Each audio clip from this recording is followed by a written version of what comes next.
Hello and namaste everyone. My name is Anamika Rana. I'm a chartered accountant, an astrologer and a numerologist. In this video, I want to give an astrological perspective into how the economy of India is going to change and grow in the coming years, starting with 2020. But before that, I want to give a disclaimer that this video is purely made from an individual's perspective based on certain analysis of the horoscope chart of India, and it is not with an intent to motivate anybody or to specifically guide anybody to take any kind of financial decisions. However, if you wish to, after seeing this video, it's completely at your personal disposal. Let's quickly start into the topic now.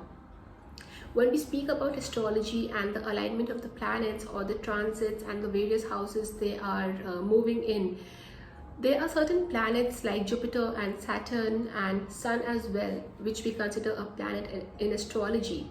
These planets have a vast impact, a major influence on the economy of any country, be it India or any other country for that matter.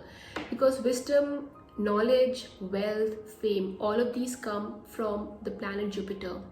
And if we speak about Saturn, it is responsible for influencing our daily actions, our karma, our good deeds, our bad deeds, and all of that. Sun, like we all know, is the universal energy giving source for the entire galaxy and the solar system.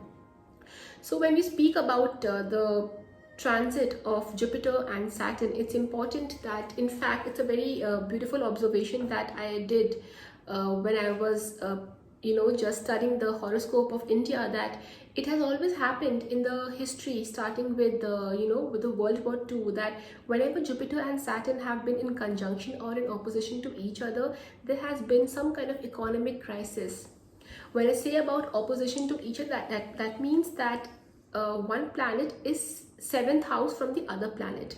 So that means opposition, and conjunction means that both the planets are in the same house. So whenever Jupiter and Saturn have either been in conjunction or in opposition to each other, there has been some kind of economic crisis or downfall or some kind of instability in the economy.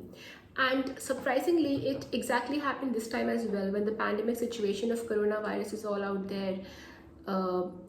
Jupiter and Saturn happen to be in conjunction in Capricorn. And this is not a great sign, because even though Capricorn is the sign for Saturn, whenever Jupiter and Saturn together, they do not give extremely good results. And the not so great part about this is that this conjunction is that Jupiter and Saturn happen to be in conjunction till the 30th of June of this year 2020.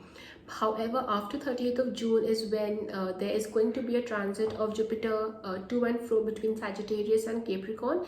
Sagittarius happens to be one sign before Capricorn, which means that if Jupiter is going back to Sagittarius, it's going to be in retrograde motion, that is in the backward or the slow motion, when the result or the impact will be lessened, or it will be just reduced, I might say. However, starting with April 2021, that is next year, Jupiter will enter into Aquarius and it will move ahead of Saturn, because Saturn will still be in Capricorn that time. So when Jupiter moves ahead of Saturn and enters into the water sign of Aquarius, it will be the start of the economy rising again. However, again, the pun over here is that it will be in the 8th house, and 8th house, if we see from the astrological perspective, is not a great house when it comes to finances or economy or health overall, because it is supposed to be the house which results in lot of downfalls, crises, health issues, sacrifices, losses, deaths, imprisonment, all of these situations.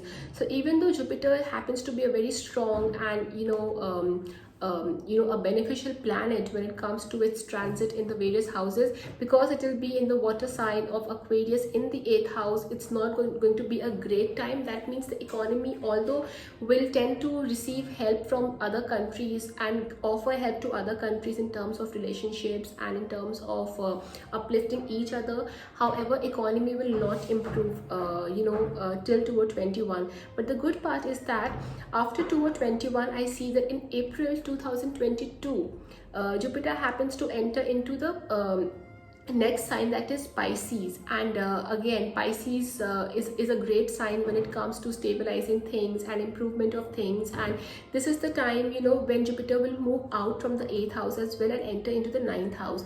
So this is the time when I feel that economy will really start blooming and growing back, and recovering back from the huge recession and the downfall phase and the crisis it has experienced. So starting with April 2022 is the time when I really feel economy will stabilize, and it will be a good time again to make some kind of financial decisions and investments. Also, at the same time, I see that Sun is also entering into the sun sign of Aries, which is supposed to be a fire element, and it has always been observed that whenever Sun has been in Aries, it has given out some good results. So starting with 6th of April 2022, when Jupiter enters into Pisces, and going on to 13th April 2022, when Sun enters into Aries, this is the phase when good things will start happening back in the economy. And also 2022, if we add up in terms of numerology, it comes to a single digit number 6, which is the number for Venus, which is also the planet responsible for finances and positivity and luxury and good things happening in terms of the finances and the monetary aspect. So in a crux, I would say that 2022 is the year, starting with the second quarter of 2022, from April onwards, is the time when India will start regaining back its its strength in the economical position, and things will become back to normal. And once again, I would like to mention, this video is purely with from an astrological opinion based perspective. This is not any kind of influential video to make you invest or not invest into any kind of sector. It's completely a personal choice, and if you feel this video is helpful for you, then do try to share it across with as many people in your circle as possible. And I will see you soon again with more of such kind of videos. Till then, take care. Thank you.